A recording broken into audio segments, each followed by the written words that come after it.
What's your advice to someone who is lost? The opposite of addiction is connection, and I could never do this thing on my own. I've been working since I was a kid, I just gotta keep my head. That you're responsible for and that your name's attached to, do you feel like that gave you that responsibility to be better than you were? If you believe in yourself a little bit, you'd be surprised what could happen. Yeah, I got them fed for real, running around, but I'm the passenger now, cause Jesus don't cut them. Ladies and gentlemen, our next guest is Water Ice, the Philadelphia media company that has your scoop for everything Philly. Introducing Hector Nunez. What's up, man? How are you? Appreciate it. Yeah, thank No you. worries. Thank you for having me. Again, like a fan of like the pod. Was looking at a lot of the videos, doing a lot of great stuff with the mental health aspect. I appreciate that. Yeah. Thanks, man. We always try to dive deep and, learn about people's whys and, just make it a deeper discussion, that people can get out of it. And especially with someone like yourself who, with Water Ice, I've been seeing you're huge, like, Philly entertainment coverage. And I wanted to learn more about the root of like how that started and your story. And I don't know how much you've talked about it, but like on your podcast as well. But I know you're behind the camera guy, so I wanted to have you on in front of the camera today and just talk about it. So Hector, where are you from? So originally, actually, I wasn't born in Philadelphia, but I've been here like most of my life. Okay. Like I've been here for like 23 years, so more than half my life. So, but I graduated from Temple. So did I. Yeah, all right. So TU. Yep. All right, but yeah. So this kind of like, I guess, backtracking about how the origins and whatnot. Just coming out of like school, a lot of like friends graduated and whatnot, and we're like, there's nothing to do in Philly, and da, da, da. Right. I was like, now there's a lot of great things to do, and a lot of things you just don't know where or how to look. So, right. And I was, always looking for some page or media company that kind of like represented, on a cultural aspect too. For people of color and whatnot, and I felt like that was lacking in representation in that aspect. So I was just wanted to create that space in that lane. Came out of college, I started working 9 to 5 jobs in public relations and marketing, and then like project management. And I was like, you know what, I want to like eventually branch off and do my own thing, and just kind of like went from there. Hell yeah, saw a problem, created a solution. Correct. So when how old were you when you started Water Ice? Believe it or not, I'm old right now. So I started actually in my 30s. Okay. So like, so this was like 2000. So the idea came out in like 2012, 13, and I got it like LLC or something and whatnot, like 2014. Okay.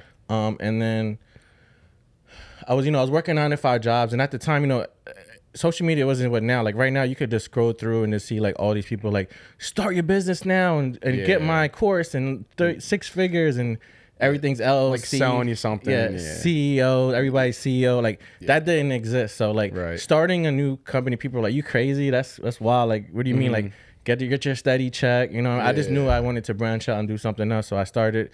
I was working, but working on this on the side. Working this and doing bartending and working 9 to 5s, 2 jobs, and still doing this. Yeah. So and I couldn't afford any cameras or anything like that at the time. So I used to borrow my job's camera, sneak it out, do like nighttime, do interviews or recaps, and then take it back in the morning until I could like. It's a hustle. Yeah. And then so like I just kept doing that until I was able to like eventually just go full time with it. That's dope. So what was your original intention when you started it? Just to give like, what was your original idea behind it? I want to create a space, a platform to promote all the like small businesses and things to do in Philadelphia and put it on a positive platform. And also control my narrative when it came to like, again, like people of color and whatnot. Like it isn't just like that kind of like online magazine and whatnot. But like if you look at like our Instagram, stuff like that, if you see anybody like of color, like black or brown, there's gonna be in a positive, like entrepreneur doing something positive. Right. Like it'll be so easy for me to post these fighting videos and people acting up in the streets and get hundreds, thousands of clicks and followers. Like if I was doing that, I'd probably have 1 million followers right now. Yeah. But I wanted to create a space where everything's represented right, and Philadelphia is putting the positive. There's enough of that negativity out there, so everything's on a more of a positive note.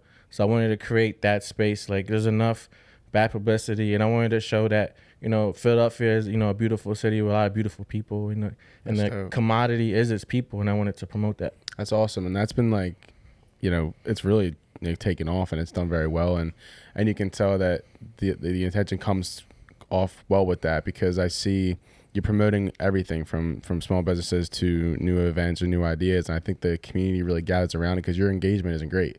So when you started it, did you think it was going to get to this level or no? In my head, I was thinking bigger. So you're still in the growing process, yeah, I don't right? know where I want to be. Now I want to be like I think it's like on pace where we're at, 10 years overnight success. Yeah, yep. But but it's definitely have way bigger, loftier goals than where it's at now. So. And what did you study at Temple? I was a communications major. So at the time it was JPRA, Journals of Public Relations and Advertising. Okay. So I was at Annenberg. Yeah. So I came out the gate doing public relations, writing press releases for like SEPTA, Pennsylvania Tourism. So I was doing all that. That's dope. Yeah. And then if you could describe Water Ice, what would you say how would you describe it? I guess Water Ice, I have, like our mission statement when I was more or less like, we're a hyper-local blogazine. So it's like a blog / magazine, like media company. So at the core, it's a platform where it showcases and creates, amplify the voices of small businesses and event planners and movers and shakers in Philadelphia. That's cool. So it's a platform for them to amplify what they're doing. That's the core base of it. But there's also another side where a lot of people don't see, where we do help businesses with their marketing, promotions, content and strategies and things like that. So it's like consult. So there's a business aspect that you don't see on there that we do. So we know a lot of that's how we generate a lot of our revenue as well too. Right. And so when you started building this yourself, how did you start Water Ice? Like, how did you start it? Well, I knew I had to build a community. Like I remember driving. I was like way back when, and 96.5. It used to be. What is it used to be called? Not Power. It was like I know you're talking about though. But anyways, they used to in the morning show. He used to call his listeners P1s, so like Program 1, gotcha. P1. And I knew for a fact that people want to be a part of something that's bigger than them. Once you create a community, then you can sell anything you want or do anything you want and whatever. So I knew I wanted to make a community. I knew I wasn't going to be a face of it. I just wanted people to buy into the movement, the idea. So I just created a platform that had nothing to do with me, because you don't have to buy into me. You're like, it's just the movement. So I wanted to create a community in Philadelphia that was hyper local, organic, grassroots, and kind of like go from there and kind of just be original. Not try to be too Philly with the John and everything like that. Yeah. It's just we're not trying to be extra with it. Just kind of like objective. This is what it is. This is what it is at face value. Right. Not too opinionated. And I just wanted to create that community and just grew of people like buy into. So once you create that community and create the followers, and from there, the opportunities are endless. So I gotta ask the golden question: where did the name come from? So at the time, there's a story that I tell is that I used to intern at a record company called Takedown Records. Okay. It was in Chinatown, where the old, I forget the name of the record studio. It's not there anymore, but like famous people like Bowie used to record there and stuff like that. It was like on Arch Street. So one of the guys that was like in charge of my internship, he had a media company and he called it Cheesesteak Media. Okay. And I thought that was cool because, off the bat, it was like Philly. You don't have to say it was from Philly. And it pops too. So you know what it was. And I wanted something that wasn't related to content, because then people could remember it more. Because if I was like Premier Philly blog or something like that, people would be like, what was your name of your blog again? Yeah. It was like, but no one ever forgets, this is Water Ice. You know what I mean? Like, and it's hyper local, it's spelled phonetically, so with the accent, things like that. So I wanted to make it as, original. I think it's the first thing I noticed is that it's just like the name is memorable. And then the logo. So how'd you design the logo? What was the inspiration? So at the beginning, it was just the Water Ice cup. My boy helped me create that. And then it was like a script, water, like you see on the website. But I knew I wanted to create like apparel aspect of it, and no one, even myself, doesn't want to wear like scripted like waterice.com. No one's gonna. I wanted to wear something that was like street wearable, that you could wear, that was subtle, and kind of has a cool logo. So obviously Benny Franklin, you don't have to worry about copyrights and like that. It's kind of so. And then with the bandana. This was before COVID. Oh shit. So this, and then put the Water Ices in the bandana to put the logo in there, and then from there you can like switch it out. So we have different country flags, like in here that's the city flag on the hoodie that I brought here. Yeah. The Philadelphia city flag. So we have those and every other like nationality flag, so you can like flip it, freak it however you want. That's tough. That's cool. Yeah. So when you started it, I'm very curious about the beginning of it, because I like it's great to see that it's doing numbers now and it's doing well, but I'm curious about your strategy to getting to that point. And when you started it, what was your main like course of action, I guess? What would you say? I just wanted, again, like when you start a brand, you got to find your voice and stick with it. You know what I mean? Don't panic when you're like followers. Like I always say, like it's like water in a garden. Like it doesn't matter who other garden is, like if someone else is flourishing on the other side of the fence. If you have 3 plants, just water those 3 plants, or like 3 people. Say you're at a concert and you're an artist and you have 3 people. Like I've seen a video of Travis Scott at a concert, and he had like maybe 150 people there. Jack Harlow, same thing. Yeah. So just cultivate what's in front of you. If you have 5 followers, cater to those 5 followers. Don't worry about who's not following you. Worry about who is following you and cater to it. Because once you give them a great experience and stay true to your voice, they're going to tell people, and it's going to grow organically. You don't have to worry about, if you start ignoring them and start worrying about who's not following you, you not only are they not going to follow you, then you're going to lose your followers that are in front of you. Right. So just cultivate your garden that's in front of you, and it'll grow. I like that a lot. That's a good way to look at it. I had this girl Carly on back a little while ago, and she always mentioned, she was talking about like her weight loss journey, and said that it's more important to realize what you're putting in rather than what you're taking out. You know, so for her, it's like to put in healthy foods, you're naturally taking out the bad food, you know, by replacing good with, you know. So when you were growing up, was there a reason why you're so hyper focused on building a community? Because again, you can control your narrative. And you know, I'm not, you know, like, it's not like making it about race, stuff like that, but I just want to make sure, like, we represent in a good light, because, like, at the end of the day, I don't want somebody that's not, like, in the same background me trying to tell me, like certain things about it. So I just wanted to make sure that, you know, anybody, again, like, if I see somebody that's, like, because, like, World Star was real popular back then, and every time I see somebody that was black and brown that was, like, going viral, they were fighting, stuff like that, and I was like, damn, this is not good. So then it creates that narrative that's all, you know. But, like, I rarely went on and saw, like, somebody that created, like we just did a video for the Duke Kyle Cups right here in Fishtown that opened up black-owned gelato shop, stuff like that. I didn't see that coming up. But, like, these kids are impressionable that are going to Instagram. When they see that, like, that representation matters, like, oh, shoot, like, I can see that. I don't have to put black-owned business, but I could just show that they're out there, you know? Right. And so does that come from, like, from your upbringing, like, growing up? What was your family like?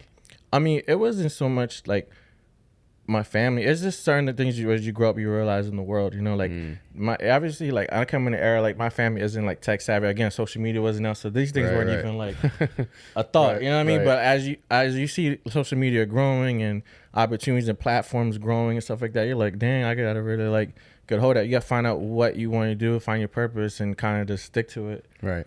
And when you were starting out, what were you handing out? Just like flyers, or like how did it start? I'm really curious on that. No, just not flyers. I mean, just really, like I was just posting stuff that I like, and I feel like other people like what I like. Like I always say the example is like, I might go to a Wu-Tang concert tonight, and like so I write about Wu-Tang concert coming up, but at the same time tomorrow I might go to a Van Gogh art exhibit. And then might take my girl to the ballet tomorrow. You know, like, we're diverse in this, in our generation is not like one thing, because like there used to be websites for, like, say, like, people of color, but it was all hip, like Hip Hop Nights or whatever. It was all hip, none against them, but it was just everything that had to be hip hop. You know what I mean? I wanted to make it diverse. People can, like, oh, you know, they tell me all the time, I got to plan my date because of you, or like, I got to find these cool places because of you. And it's people all walks of life, and I wanted to create that space that was diverse and represented our generation. That's really cool. And so, would you have anything like throughout this journey? And so you started 2013? Well, it officially launched in 2014, so it was like 9 years. Okay, so 9 years. Is there anything memorable throughout your journey so far that you could like remember off the top of your head? Like whether it's a business you helped, or something you've learned along the way from having a business? I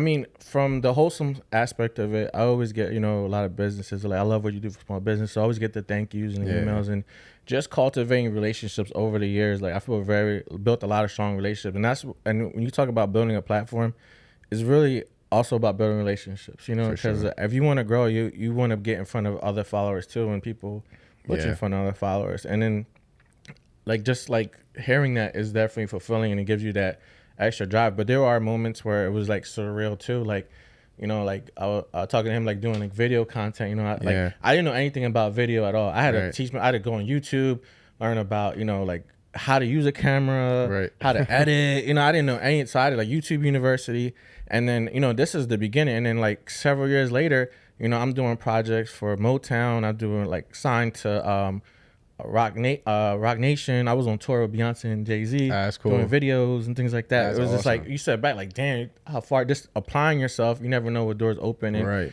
be good to people. Show up on time. Do what you gotta do and get a good turnaround time, and then deliver what you say, Right. and you go places. Right. And so, and when did you tour with Beyonce, and when was That was the On the Run tour too. So that was like before COVID. So I ended up being a videographer for Freeway. Oh, wow. So I was this videographer for years. So I would always like follow him around so he dropped the album. I did the press with him in New York. So it was like MTV, BET, all the That's really cool. every big podcast you could think of. So there's more to Hector than just water ice. So Oh yeah, no, that's what I'm saying. Like there's a whole other side. Yeah. Aside from like that's city facing. There's like Right. another like aspect to it. Yeah. Interesting. So, and I want to ask again. So just curious. Like, so why not be the face of water ice? Again, like I don't want to be an influencer. I want it to be a media company. Like no one ever says who's the face of Philly Mag or who's the face of the Inquirer. Right. There's So you just wanted to have it's a media company, and I don't want. And that's one aspect of it to be legitimate. Another aspect is again, people have to buy into you and Right. like you, and I don't Right. want to. I'm not that type. Like I'm a nice guy. I'm real cool, but I don't like give off. That's Right. why I have other people on camera for Right. me. I'm not that. That makes sense. So talk about your podcast too. So you started off. So it was starting off with just the blog aspect, and then when did you start to build off of that? Yeah, so we like a lot of businesses, you create verticals. Right. So that was a vertical that we want to create, and at the time, Lauren, who is our podcast director, shout out to Lauren. She was doing a podcast, and my right hand man, it was just myself and Jay. Okay. and he was a guest on her podcast, and he loved it. And at the time, podcasts weren't as big as they were now. Right, yeah, so like, yeah. but I recognized that we needed that vertical. Right. So I was like, why don't you? She was podcasting somewhere else. I was like, why don't you come podcast with me? And at the time, we ended up getting a space. We were in Center City on Walnut Street. We had an office with a studio. So we used to do a podcast out there for years. That's too. And then so like she was a podcast director, and we had at one time had probably like 5 or 6 shows running under us. So we would produce like 5 or 6 shows and things like that. But she was doing her own show until it was like podcasting. That's tough. Yeah. I think like I said, once I started this podcast, like it's become like my baby, and I love it to death. And like it's become like a vertical for me too, with like even like the DJing or any of the other aspects too, and even for Bobby for filming too, because like when we're constantly working together, it's like you're able to build off of that, and obviously when you meet the guests and stuff like that. So, do you have other plans, other verticals you want to reach? Yeah, I mean, there's always other levels, Right. and things like that. So, I mean, obviously, in the media aspect, I feel like we're pretty firm, pretty legitimate, pretty valid in that aspect. But then, just to, I guess, put it out there and manifest, I mentioned we had a space before. So right now we're working on getting a new space. That's dope. But a space that we can be more public facing. So something like that. That's dope. Yeah. And so when did you really start to see the traction build from Water Ice? Well, like most people, like COVID really took off because obviously people were stuck in the house. Yeah, So that's true. that was your time to shine, baby. So Yeah, it was so- like, so we're just like, I could really focus. And it gave me a lot of time to really focus on it too. Because when you're running and gunning, you're doing a lot of things at once, it's hard to focus on one thing and be great at it. Right. So I'm juggling a lot of things. So let me really focus on the platform, really invest into it. And then just started really gaining traction. And obviously people were like, it was at a time where everything was just taking off. So during COVID, obviously everything was shut down. So what were you posting content wise? I started doing some memes and stuff like that. Those are real popular. But just like being creative and just like, things you could do at home, like virtual events, things like that. So like to keep busy, not just like cooking shortbread and banana bread. It's just like real things that you could do, like top 5 lists of things, like That's pretty cool. to like, stay active, like things, just like different content. Right. And so what's your team look like now? All right, so again, I mentioned Jay, who's like my right hand, who's one of the first folks on board. He was he helps me. He's like my VP. He helps me with a lot of things, decision making, meetings, things like that. And he's on camera content. He's really great. He used to be like a cruise director, entertainment director on a cruise ship. So he's really? like he's like a stage, like he just shines. Like he's That's just like dope. sick with it. He's a host. He does hosting. And then we have, again, Lauren, I mentioned, she's our podcast director. So she handles our podcasting, booking people, nice. Things like that. So that's pretty, I just have to show up, record. I had to do Bob's job. Yeah, right. And then, it's like Bob behind the camera, right? Yeah. And then Farah, who's like our on-cam personality and producer, and she does a lot of like our own camera content too. When we do the restaurant content and all the cool things we do and like the street stuff, she's always like the one that I go to. That's pretty dope. And so when you started Water Ice, you obviously you were bartending as well. You're balancing other jobs. Yeah. When did you begin to take Water Ice on full time? Because I understand there's a balance between like having to sustain yourself and then also pursuing like a passion. I mean, I really I dove head first really like 2016, really? 17. Yeah. Oh, 2 years in. Yeah, so I was like my last time I saw a W2. Oh yeah. Yeah. That's dope. So when it comes down to it, and you know it's 5 years down the line, where do you see Water Ice, and do you also want to keep it just Philly? Is it possible for you to branch out? It's like, well, glad you asked. A great question. Now, we would definitely love to like take what we have here, because we're like over the years we fine tuned it to what it was when we started. It isn't how it is now. Right. Over the years, like any business, you kind of like adjust to the times and kind of like reformat and change your business plan and whatnot. Right. So now that ways now, I feel like we're getting to like a more tighter, focused type of situation where we feel like we can kind of package it up and go to and say, but we really have to like get a home base here first, like I mentioned. Right. But once we establish that and really get it going, I could definitely see it going to other markets, but more smaller markets. Like I wouldn't go to New York; it's like saturated. I mean, that's dope though. So kind of like how Rec Philly's doing. Rec Philly is shout out to Rec Philly, they're killing it. Yeah, so I've seen Rec Philly around. And I've been doing a little bit of research on them as well. I haven't had a chance to really meet anyone from that team yet, but I've been seeing them around too. And I think it's cool when people encourage others to. Like people helping people, you know what I mean? I think that's like the most important thing, and because I feel like there's enough food on the table for everyone to eat. You know? For sure. Yeah, I definitely is more than enough for everyone to eat. And like I remember, we interviewed those guys, Will and Dave, when they were sharing a space before they even had a space on Spring Garden, before they even had it. Like it was just popping up. Like they just came out of Broad Street Ministries, they're just starting off. Like they were like babies. Now they're signed to Diddy. Oh really? Yeah, Diddy invested in them. They're in Miami. They're opening in Miami soon. They're gonna be in They're gonna be national soon. That's pretty cool. So they're gonna be freaking. Like, that's awesome, isn't it? I always say how beautiful it is to see the growth of something or a person. And while you were growing as your business, what are some things you've learned throughout your journey so far? Like, what are the most key things that you've like taken or learned from that you've really taken in everyday life? I mean, I guess. You know, the general answer would be, you know, like, working hard, and people would say. But I guess if someone's watching here that I feel like I wanted to hear if I was watching it, take all your failures, whether it's part of your business or personal, and just channel the energy into work. You know, like, I don't know, maybe because it's a tourist in me, whatever, but a lot of times I do take things kind of like, not personal, but like to heart a little bit. Yeah. So like if somebody, especially in the beginning, everybody told us no. Yeah. No one answered our emails. So there's lots of no's. I mean, who are you? Like, you know, at the time it was like, again, like Instagram, how it wasn't, people didn't understand how to use Instagram or social media. So like, we're just gonna go traditional advertising. If you ain't one of the big three or whatever, no one was talking to us. People like PR people, nobody was talking to us. So like, I just channel the energy. Like, if I'll get tired late at night, it's 11, 12, 1 a.m. editing or whatever. I just remember like, damn, that person never got back to me or said no or whatever. Right. That's going to give me the fuel. I remember during the pandemic, a guy posted, and it wasn't him. It wasn't like directed towards me.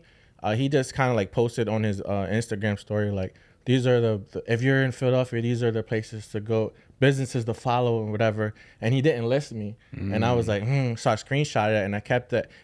I don't know why it doesn't show up now, but for 3 years, it was my home screen. Really? Yeah. Wow. So you channel the nose. Yeah. So like, I get tired. I look at that and I'm like, all right, bet. I like that. And I think it's essential to be told no. I think in order to succeed, you have to fail more than you succeed. I love that. So like, what am I lacking? And you're like, all right, like even if it's like a relationship or they talking to a girl or whatever, and she's like, nah, maybe because, you know, maybe you gotta step it up. I don't know, you gotta step up. Yeah. So like, maybe you gotta work on yourself. You know, and you know what's ironic? So before I was probably sometime like right after COVID. I would walk around Center City and I went to every single bar and I gave my business cards.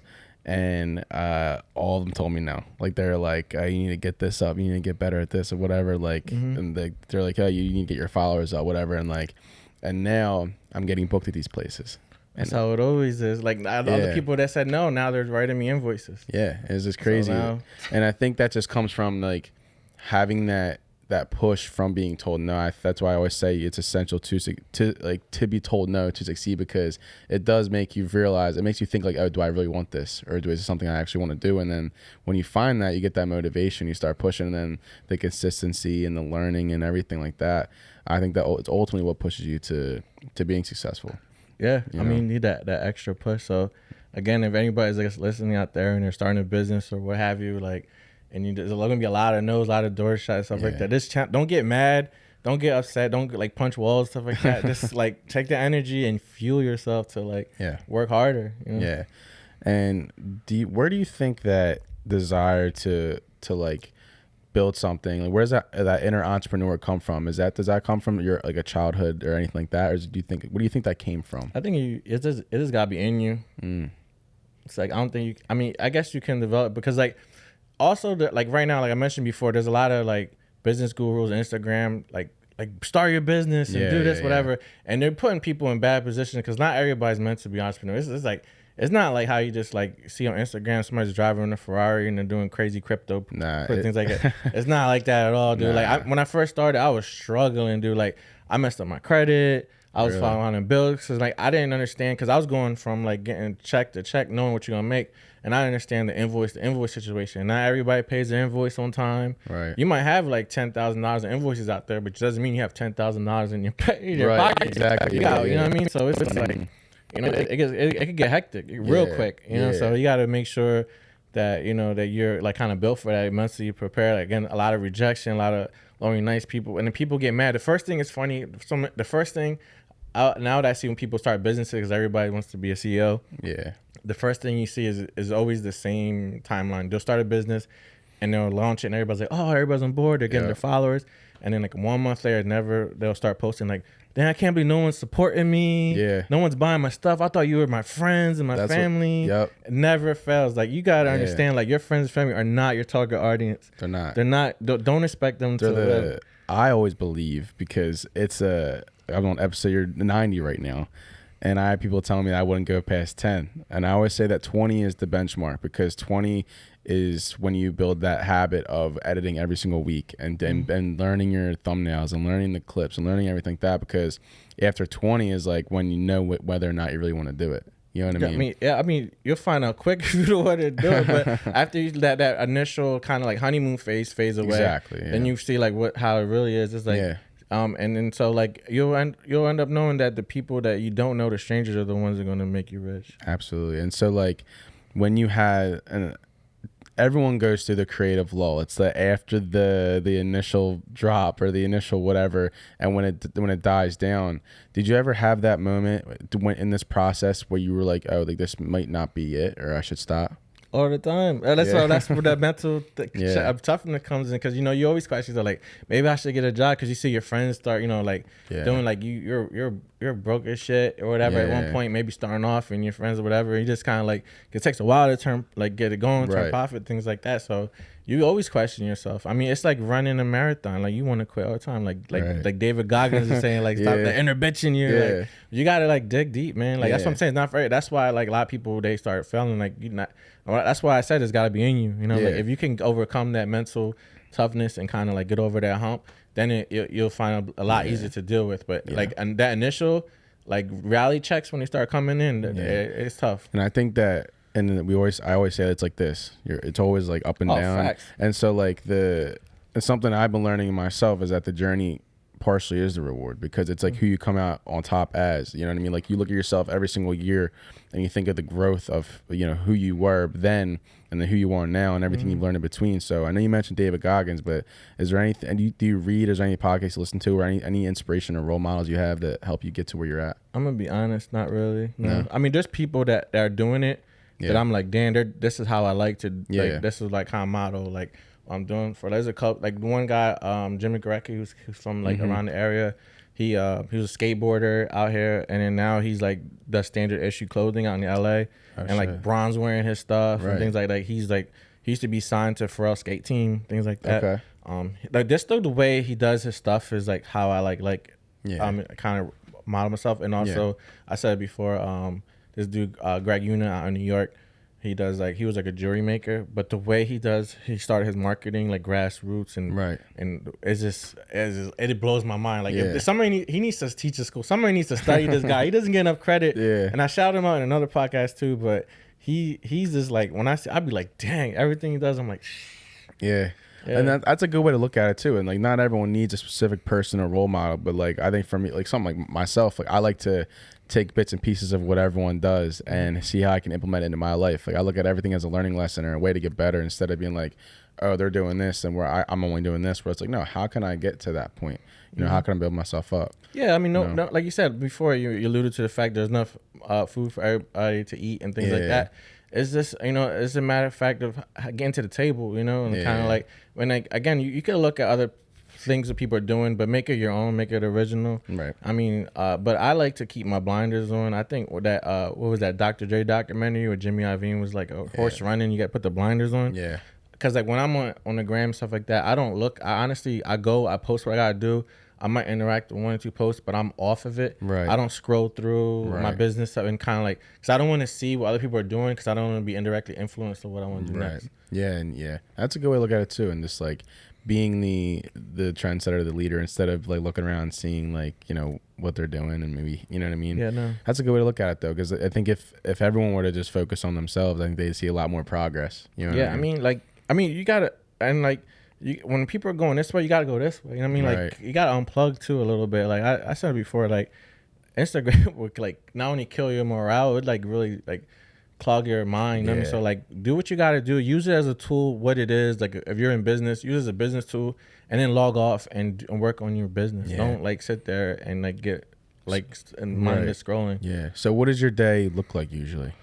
I need to get back on my morning schedule where I was getting up super early to work out. I was slacking, but typically, I wake up in the morning. Like I try to like do time blocking kind of that. So like I'll like answer emails, get back to like writing proposals, things like that. A lot of admin stuff, calendars, update, to-do lists, things like that. And then I start like doing content where I'll actively start looking for content to write about, because a lot of people like I get sent stuff now, like because before I had no one sent me nothing. So people send me stuff and I get inundated with a lot of stuff, but at the same time I like to find my own things like where people are not like talking about or writing about and kind of like different stuff to make it different, because like a lot of times like a lot of the PR people, they'll like say like open a restaurant and they'll like every influencer, so everybody's writing about it at the same time, doing videos at the same time about the same thing. So it's just like I'm gonna go this way. I mean that inadvertently puts you in the as a trendsetter. And I like to get be the first, like the exclusive. So like I'll get in there before like the public gets in there and things like that. So that's dope. So is there anything you do to take care of yourself? Obviously all the business you have and things you're working on. Is there anything you do to take care of yourself? I just talked about that earlier. I slacking out, but there was, it's funny. It's not really funny, but like when I really started focusing, I was getting up at 5 a.m. Like I actually live right here. Oh really? So I would go to the Planet Fitness. I like. Oh we go to the same one. Yeah. So I'd be there like I used to be there like by 6 a.m. Really? Yeah. So I wake up at 5:30, something like that. Yeah. Bobby wakes up early. Then you got drilled. Yeah, 5, 6 in the morning, almost every morning. It's crazy. I go to the same gym. So I would do that, and I was doing that, and I was working out fasted, and I would fast do intermittent fasting, and I was cooking, and like so I was paying attention to what was going on, taking care of my body, and really like. Like really focused. And then a lot of great stuff started happening to me. Like I was winning awards, I was winning grants, things like that. That's awesome. I mean, so it was like, and then like, I'm not saying a lot of things aren't happening now, but it's definitely not as crazy as it was because I've taken on so many tasks that like I have to stay up late doing crazy. Like I don't even watch TV. My TV doesn't turn on for weeks. You know what I mean? So it's like, I doing a lot of work, but at the same time, like I fell off of that routine, and I noticed a difference in energy shift, and that energy is like what attracts all the things. Yeah, I agree, and that's kind of where I'm at right now. Like I've been trying to like lower my schedule a little bit to like be able to start taking care of myself again, because at the end of the day, it does like take a toll on you. You know what I mean? Are you out in nightlife at all or no? I used to be. Yeah. I was bartending. I was out. I was working in nightlife for like 9 years. Yeah, where are you bartending? I started off actually when my first bar job was at Lounge 125, which was like the Recess. Okay. Oh, yeah, Before Recess, it was yeah. an EDM club. Oh shit. And then I worked at I opened Penthouse on Castor. Okay. When it first opened. Oh, nice. So I was there for a couple of years. Then went to G Lounge, and then went to Rumor. Okay. Yeah. That's tough. Hell yeah. What's your just real quick? Just want to touch on, like, do you have like siblings or a family? What's your family situation like? Yeah. So I have, from my mother's side, I have an older sister. From my father, I have an older brother and sister and a younger brother and sister. Oh, nice. Yeah, but they don't live here. They live all over. Oh, really? Yeah. So it's like my family, like in like Florida, like my family's like my dad's side is like from New York and things like that. Oh, They all okay. moved to Florida, so So they're down there in Tampa. Do you guys visit each other a lot? You see them a lot? Not or really, no? honestly. No. Like, I'm be honest, it's not as tight as I would like it to be. Yeah, I'm just curious, because I think a lot of who you are stems from your situations. You know what I mean? That's facts. I mean, it's funny. I just saw that clip of who was it? Was it like Tony Soprano or something like that? Like, a real man spends time with his family or something about the real man, something like that. I forgot who said it. It was like some clip I saw. I was like, Yeah. I was like, damn. Nah, but and so what are your plans for the next year, like in terms of just growth? I mean, obviously staying the course, staying on the grind, and like I mentioned before, like really want to like try to secure a space and things like that. That's like really on my to-do list. That's exciting, man. I think once I get that, I can like start opening up other doors to other things. Because right now we're limited working remotely, because we had a space for like 4 years. We had an office, but then we lost it at COVID, and like at the time afterwards, we weren't sure, because there was a lot of like restrictions, like who you could have and certain, Right, yeah. So I was waiting, and then all of a sudden, like whatever, like rent started going crazy. Yeah, and You know, yeah, it starts like going up. Yeah, so like it was all right back then, but now like real estate, like rent for people, like folks, like residential plus also commercials, like up too. So it's like I don't want to get stuck with a crazy like lease. That makes sense. Yeah. What would you say is the most rewarding aspect of Water Ice? Again, like just touching the people, like getting a lot of people getting the feedback from businesses that maybe been struggling, that like I really helped like get them back on track, like get them like driving business or revenue, things like that. Like that's definitely rewarding, because at the end of the day, that's really the core like foundation of what we're doing. So staying true to the foundation, and again, like helping these small businesses, they see us as one of the lifelines in the city of really like getting things going. So like I take that very seriously. That's awesome, man. What would you say? So I guess we kind of end off with this, but what would you say to? Yeah, that was fast. How long we filmed for? So how long has it been, Bobby? Oh yeah, that's usually how I roll. But I just wanted to, and also ask too, like, if there's a young entrepreneur watching this and seeing the this business you've created that's become so successful, and I know you have a lot of ways to go, but it's also important to see, hey, like, you've built a pretty big just blog and company, so what would you say are some tips when you were starting out to someone who is a young entrepreneur? I mean, first of all, like I think one of the things that inspired me was like this. It's on YouTube. It's like an old commencement speech where the guy was saying, "Find what you love to do. Like, if money wasn't an object, what would you do? And then do that." Like, so. And it was just true, because like there was no money in what I was doing now. Like, people weren't getting paid off of influencers, and like 2014, I was just doing it because I loved it. This is what I wanted to do. This was my passion. It just ended up being in a lane that was popping. But no matter what, if you want to be a gardener, a tree climber, a zoologist, or whatever, whatever you want to do in this world, is do it and stay consistent. And then put your heart into it, and like really put 100%. I mean, it's always the plan B is always to double down on plan A. So just like do that. I mean, like if you really do it hard out. Because people are like, oh, I tried it. Did you really try it, or did you like dabble in it? So like find what you love to do. Eventually the money will come. No matter what you do in the world, you could be anything, like whatever. There's money in everything. Yeah, the consistency. That's the thing right there. Yeah, people always trying to like, especially in the beginning, like people, oh, I love what you're doing. Let me come work for you. Like, so I'll get people on board, whatever, and they'll be like, oh snap, this is real work, and then like I can just fade away. Yeah, I mean, because you know what happens is like people think it's black and white, but in reality, it's not. Everything that you've built started from something smaller. It started from. Do you remember your first post? I don't remember my first post. That's a great question. I remember the day because I have it like on my Instagram personal account where I launched it. It was actually April 15th. It was like tax day, whatever. Like, but I was like, oh my God, I launched it. Like that. And I was like, I went live. It was like a whole different, like design on the website, whatever. But yeah, that's cool. That's it. I always, because I have a picture of my first episode I've ever done, and I always look at that and I remember where I started, and the growth always comes from consistency, man. It comes from like learning that like whether the cameras aren't like certain way, you know, just getting new cameras, it's like everything, and that could be literally in anything in life, like you just said. It just comes from the consistency because you start asking questions, you start learning like what you're good at, what you're not good at, what you can get better on, and how important is it to you to be self-sufficient?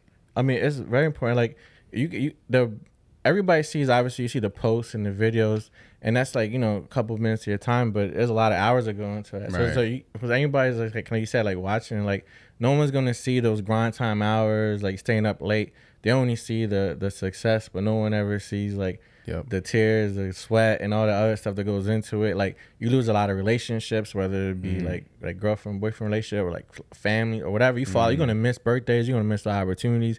I had to like cancel on a lot of plans just because I had to do what I had to do because I'm trying to break a generational curse. So I'm just out here grinding. So I'm just like, that's another thing too. This kind of you have to make a lot of sacrifices. You know, like if this is what you want, people are like, oh, mental health is important, but at the same time you gotta like strap up.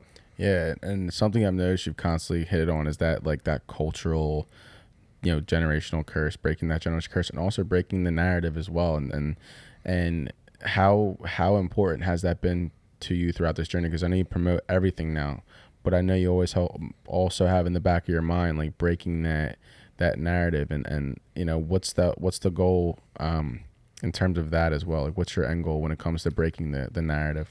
I mean, at the end of the day, like I feel like success, I mean, isn't really so much as a comes to a money situation, but it's more like living life on your own terms. I mean, so like if you can live the life that you want, you know, like wake up when you want, go when you want. If you don't have to tell somebody like, hey, I want to go on vacation, or I'm gonna do this, or somebody's sick, can I take off? Right. If you could just do what you want to do in life, I feel like that's success to me. Yeah. But I want to obviously elevate that as well too, because I want to be able to give that same opportunity to my children.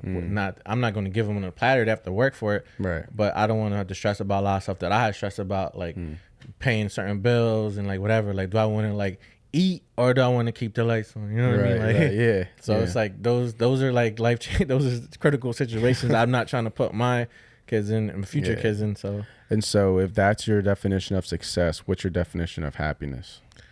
Definition of happiness, I feel like it's kind of like runs lateral with it. It's kind of, again, like happiness is like, again, for me, it's like living life on your own terms too, but also being able to bless those around you.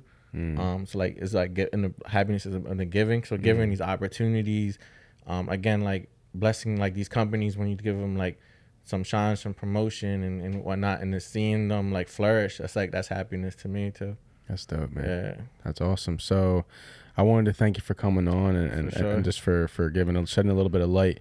I'm glad I got to meet the person behind the operation, and it's like you've learned a lot throughout your time, and I'm excited to see where you go, and I appreciate you for coming on. Yeah, appreciate it. We'll give you an update in the next future episode. Yeah, we'll definitely do more pods. We'll run more pods. I want to start doing at more restaurants and like clubs and bars and stuff like that, and it's really branching the loft out, you know. For sure. Hopefully I got some good sound clips for you, Bobby. Yeah. So get some gems. Yeah.